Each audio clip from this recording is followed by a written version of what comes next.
Okay, another favorite giant, TV giant, or excuse me, movie giant is the giant from the Iron Giant. Okay, and I think this is really a neat piece of design work. And again, this is a real great sketch. I think I put in the study guide. And so we're just going to do him. Now, of course, they're different sizes. This is a much taller robot or shape. So, and you can tell by putting people next to it, which is really kind of neat. Whereas we know from the movie, the people in the for this one, the people are really kind of standing next to him.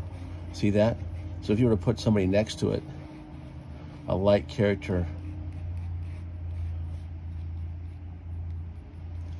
So that's kind of the proportions, people to the size of the to Robbie, and with the Iron Giant, it's much different. Obviously, proportionally, his character, his friend, just fits in his hand. But I like the nature of it. I like the stick figure look to it. So we're gonna do this. So again, here's his head. It's a very simple. Again, we'll go ahead and piece this out. Here's his shoulders. Again, he still has that. He kind of has a bend to the spine. Even though we're going to do very flat mechanical pieces, he kind of has a little bit of a tilt. See that? There's his.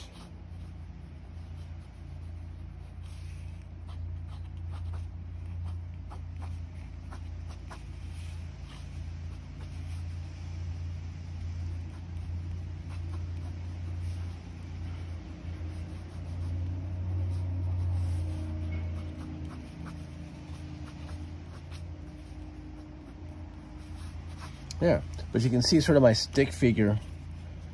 There's the spine, it's moving this way. And his arm just simply drops to the side.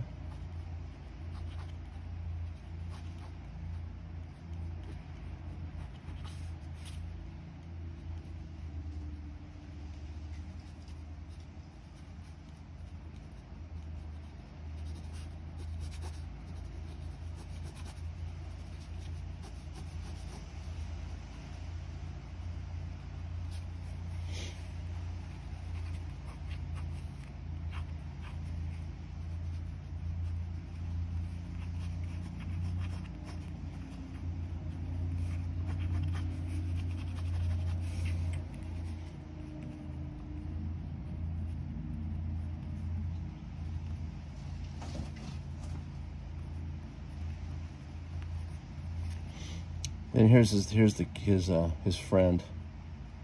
We'll put him in. And again, showing people when you're doing stuff like this is really important.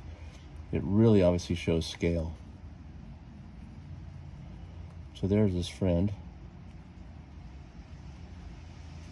I'll darken him just a little bit. Fingers are in here.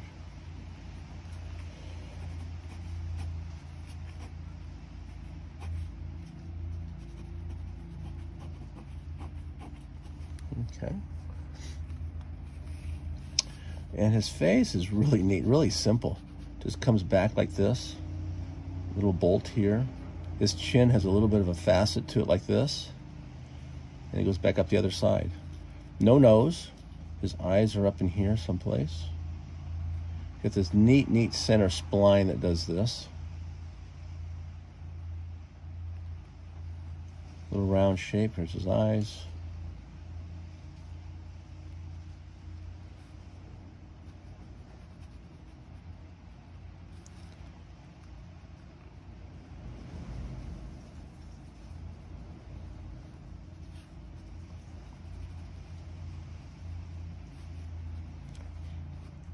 I'm going to give you guys more time to work on the details. I'm just going to put this in pretty quick.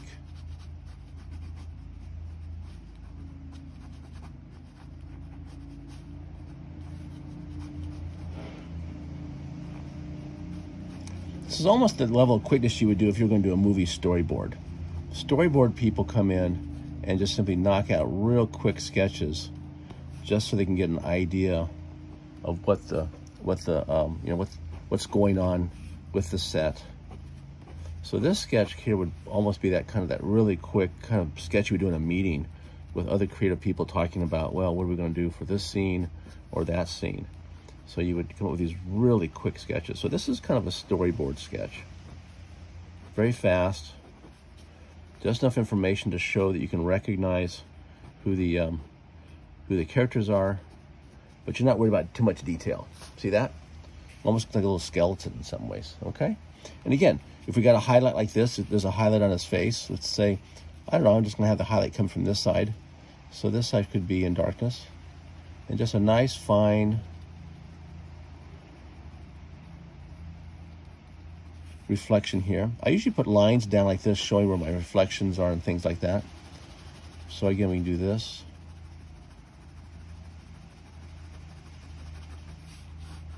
We'll highlight through here, darken this down.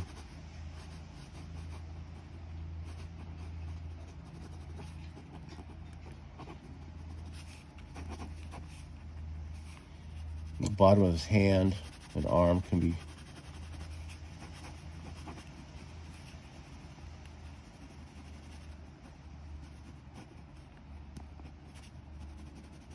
anything that might be in a shadow. There we go. But see how it gets really dark here? So you got light, medium, and dark. When you can sort of go through these sketches or artwork, whatever you're doing, painting, as long as you've got, that could be a little longer, a handle on the highlights, the direction of where the sun is, the light spot, and ultimately your object in terms of how to create a contrast on the surface, whether it's someone's face or whatever the product is. So once you got that idea that everything can be a light to dark surface, it'll read really well. People will understand what you're doing.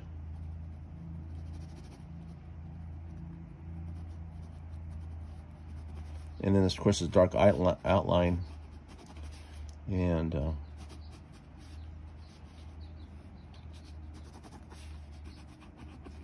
of like that. See that?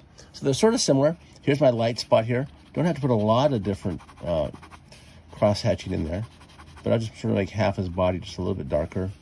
And then that core sometimes can be just a little bit of a darker edge, not quite to the center, not quite to the edge. So here, a core would be this area here, like there's a reflection coming in here to make it look bright. So you got the light, dark, or medium, dark, medium. Okay, and then lightest light over here. So that's your hot spot. And we'll just put a little bit of a reflection of the arm here. His face.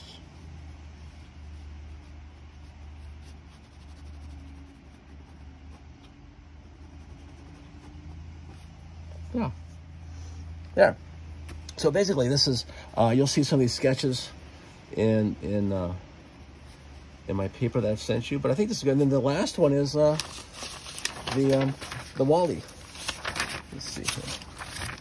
This guy. Okay, and I'll let you guys fill that in. Again, it's a square. You know, so the idea would be you could come in here and simply, again, if the light's coming this way, it's real simple. It's just a block. And you leave his hands out in the front. Leave them light, because that's the light's hitting here, light's hitting here, light's hitting that way.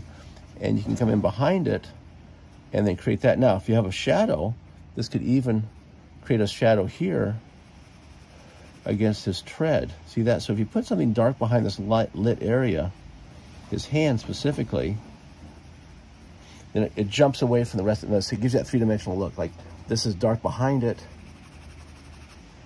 and this is the lightest light right there. See that? So it looks like it's actually further away from the object, and putting dark behind it works. Like here, in here, you have this dark back in here, and maybe a little bit at the bottom, and that makes it look bright.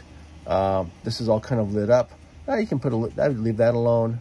I would probably come in here and just add a little bit of a darkness here.